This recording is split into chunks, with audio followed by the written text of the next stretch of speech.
कटिहार का घटना सुना तो बहुत दुख हुआ, जो नरसंहार हुआ है।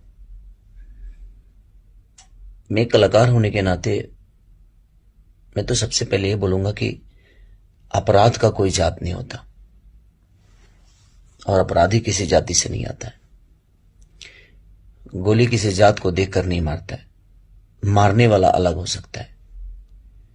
तो मैं यही कहूंगा कि ये बहुत निंदनीय है। मैं क्या बोल सकता हूं, निशब्द हूं मैं कि ऐसे लोगों को तो रहने का हक, जीने का हक नहीं है, जो किसी की जान की कीमत नहीं समझते हैं, जिस किसी को मां के से बेटे को नहीं समझ सकते, जो किसी पुत्र के पिता को नहीं समझ सकते, जो किसी औरत के सुहाग को नहीं समझ सकते, जो किसी बहन के भाई की जान की कीमत नहीं समझ सकते, वो इंसान तो हो नहीं सकते।